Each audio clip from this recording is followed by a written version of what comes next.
बढ़ते हैं और राजधानी दिल्ली और एनसीआर में लोगों का जीना दुभर हो गया है। बता दें कि सांसों पर जहरीली हवा का पहरा है और ठंड के बढ़ने से दिल्ली एनसीआर के प्रदूषण स्तर पर और भी बढ़ोतरी हुई है, जिससे धुंध की मोटी चादर बन गई है, जिसके कारण विजिबिलिटी बेहद कम है।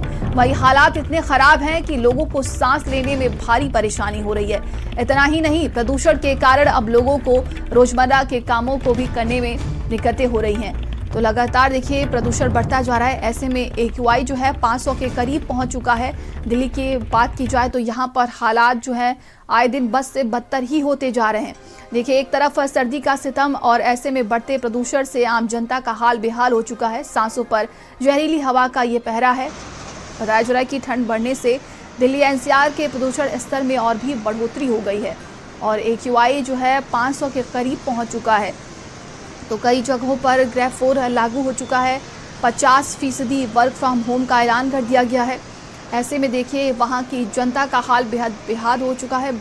बात की जाए यहाँ पर तो लगातार देखिए ठंड बढ़ने की वजह से वायु प्रदूषण में और भी बढ़ोतरी दर्ज की गई है, वहीं जिसके कारण विजिबिलिटी बेहद कम हो चुकी है। वहीं हालात इतने ख़राब हैं कि लोगों को सांस लेने में भारी परेशानी हो रही है।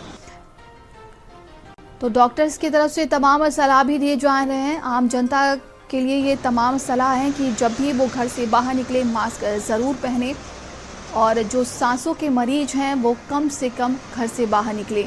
ऐसे में देखिए किस तरीके से ये धुंध की चादर दिखाई दे रही है और रोज़मर्रा के कामों को लेकर भी अब आम जनता वहाँ पर बेहद परेशान हो चुकी है।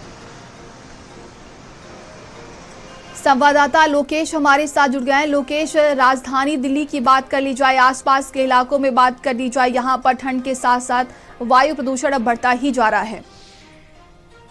देखिए पिछले 3 दिनों से जैसे ही दिल्ली NCR को कोहरे की आगोश ने अपने गिरफ्त में लिया है, उसके बाद यहीं पर जो पॉल्यूशन का लेवल है वो अचानक से बहुत तेजी से बढ़ा और इसकी वजह से ग्रेड 4 लागू किया गया जो commission for air quality management की तरफ से, क्योंकि पॉल्यूशन दिल्ली समेत कई इलाकों 450 पहुंच हो चुका है।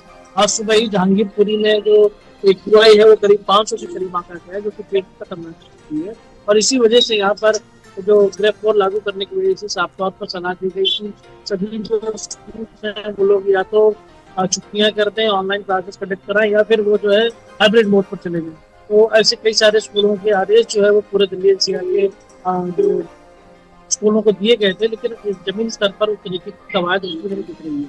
दूसरी तरफ जब कोहरा बहुत ज्यादा है तो इस वजह से जो रोड सेफ्टी और जो फ्लाइट्स का परिचालन है वो भी इफेक्ट हो रहा है और उसकी वजह से कई सारी फ्लाइट जो है वो डिले हो रही है या फिर कैंसिल की जा रही है। जो सड़कें हैं उनके ऊपर भी कई सारे हादसे हुए हैं। आपको एक दिन पहले जो है नोएडा के भीतर हादसा हुआ। कल भी कुछ गाजियाबाद और दिल्ली के जो सड़कें और हाईवे भी गुजरते हैं वहाँ पर एक गाड़ी आपस में टकराई और आज भी दिल्ली मुंबई जो एक्सप्रेस है उस पर भी हादसे हुए। ये कोहरा जो है दरअसल तोड़ में खाज का काम कर रहा है, क्योंकि पहले ही प्रदूषण से दिल्ली जूझ रही थी और अब जब ये कोहरा लेकर के आए तो वो क्या है कि जो पर्टिकुलर मैटर है जो PM 2.5 और PM 10 है उनको ऊपर जाने ही नहीं दे रहा और नमी की वजह से नीचे ला रहा है। और इसी वजह से दिल्ली के कई इलाके पूरी तरीके से गैस चैम्बर में तब्दील होते हैं और इसलिए लोगों को ये सलाह दी गई है कि या तो वो लोग घर में रहें। 50% जो वर्क फ्रॉम होम जो है वो कई ऑफिस में कॉल कर दी है। इसके अलावा स्कूली बच्चों को घर से ऑनलाइन क्लास कंडक्ट कराने को कही गई है। तो इस तरीके की कवायद अभी की जरूर जा रही है, लेकिन अभी अगले 1 हफ्ते तक इस तरीके के कुछ हालात बने रहेंगे जब तक तेज हवाएं नहीं चलती या फिर बारिश, तब तक ये स्थिति इस तरीके की डिग्रेड करेगी। अर्ली मॉर्निंग जो कोहरा है उसकी वजह से विजिबिलिटी बेहद कम है, 20 से 30 मीटर की केवल विजिबिलिटी रहेगी, जिसकी वजह से हादसे बहुत ज्यादा। बिल्कुल, और सहयोगी दानिश हमारे साथ जुड़ गए हैं। दानिश, देखिए बढ़ते वायु प्रदूषण को लेकर सरकार की तरफ से तमाम कोशिशें तो की जा रही हैं, लेकिन हालात जो है आए दिन बद से बदतर होते जा रहे हैं।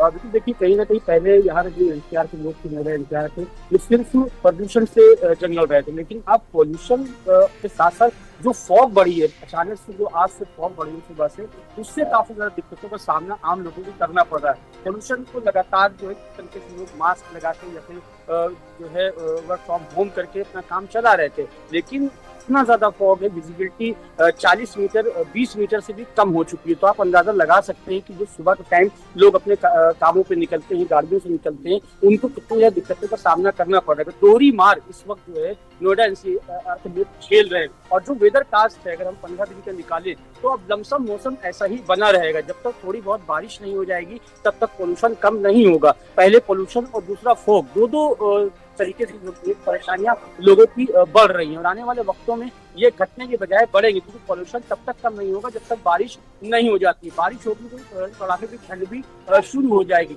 आज भी 400 के पार है एक्यूआई, तो अंदाजा लगाया जा सकता है 400-500 एक्यूआई जब होता है तो जो इंसानी शरीर है उसके अंदर किस तरीके की बदलाव आते हैं और वो कितनी बीमारियों, गंभीर बीमारियों से ग्रसित हो जाता है। लगातार एडवाइजरी जारी करी जाती हैं, लगातार जो है चीजें करी जाती हैं, लेकिन चूंकि आम आदमी को बाहर निकलना है, आम आदमी को अपना काम करना है, दैनिक जीवन की जो उसकी समस्याएं हैं उससे उसको जूझना है, तो जाहिर सी बात है वो उतना प्रिकॉशन नहीं ले पाएगा। लेकिन लॉन्ग टर्म में देखें तो जो पोल्यूशन है लॉन्ग टर्म में उनके शरीर को इतना ज्यादा नुकसान पहुंचा चुका होगा कि उनकी जो बाकायदा रिसर्च हुई है उसमें कहा गया है कि आने वाले वक्तों में जो नोएडा एनसीआर के लोग रह रहे हैं उनकी उम्र में 5-6 साल कमी आएगी सिर्फ पोल्यूशन की वजह से। कैंसर जैसे बीमारी पोल्यूशन की वजह से हो रही है। एक तरफ लोग जूझ रहे थे पोल्यूशन से, अब दोबारा अब कोहरे की जो मार है वो झेलनी पड़ रही है। फिलहाल एडवाइजरी जरूर जारी करी गई है। हाइब्रिड मोड पे स्कूल चलाए जा रहे हैं। पोल्यूशन और फॉग की वजह से जो स्पीड वो है वो भी कम करी गई है। हाईवेज पे पहले 100 किलोमीटर थी, अब वो 60 से 70 करी गई, क्योंकि परसों भी यहाँ पर हादसा देखने को मिला था।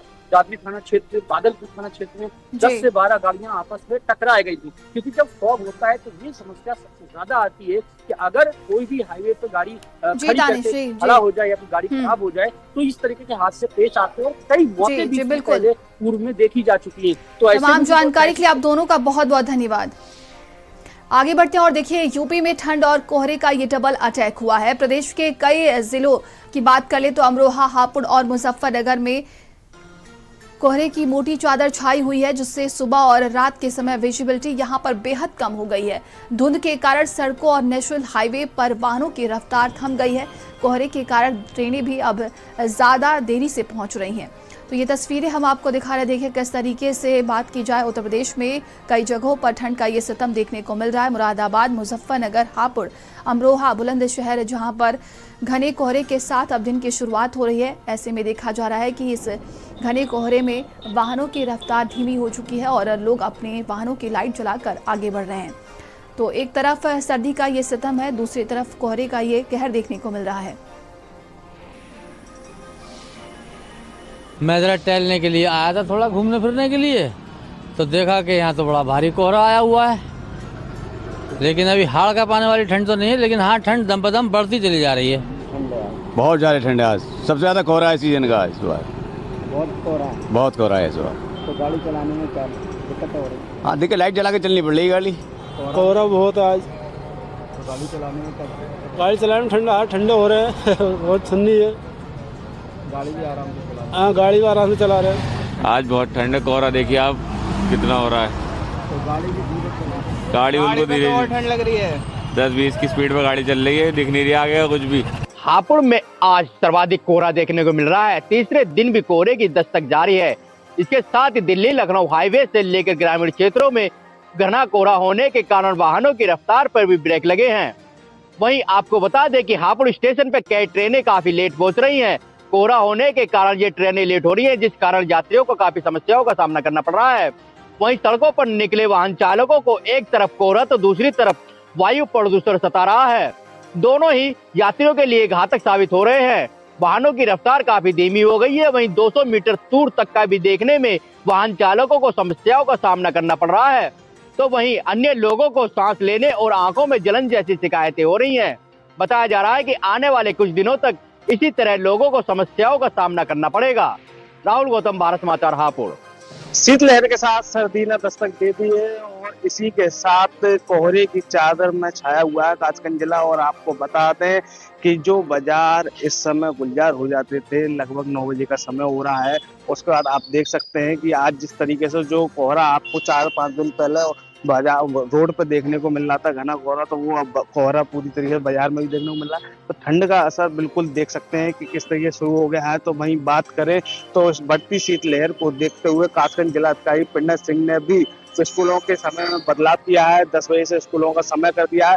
तो वहीं हालांकि अभी कुछ स्कूल इस आदेश को अभी नहीं मान रहे हैं, क्योंकि कल ही इस तरीके का आदेश किया गया है, जिसके बाद से अब जो है पूरी तरीके से पालन अभी नहीं हो पा रहा। वहीं देख सकते हैं कि ये कासगंज का वही बाजार है जो 9 बजे करीब गुलजार हो जाता था सुबह का वक्त, लेकिन आज जो कोहरे की चादर छाई हुई है पूरी तरीके से शहर में भी, तो उससे कहीं ना कहीं अब आवागमन पूरी तरीके से कम देखने को मिल रहा है। अक्षय पालीवाल, भारत समाचार, कासगंज। देखिए, आज इस पूरे सीजन का पहला कोहरा है और जिसकी शुरुआत हो गई है। शहरों पर सफेद चादर पटी हुई है, वाहन मध्यम गति से चल रहे हैं और जीरो विजुअलिटी पर लोग अपने वाहनों को सोच समझ के चला रहे हैं। और पिछले कई दिन से लोग ये कयास लगा रहे थे सर्दी नहीं पड़ी, कोहरा नहीं पड़ रहा, लेकिन अचानक आज सुबह कोहरे की सफ़ेद चादर ने पूरे वातावरण को ढक लिया है और आवागमन में भी काफ़ी दिक्कतें हो रही हैं। यहाँ काफ़ी लोग हैं जो अचानक सुबह उठते ही देखा कि कोहरा दिखाई दिया और वो बढ़ता जा रहा है। जैसे जैसे दिन होता जा रहा है वैसे वैसे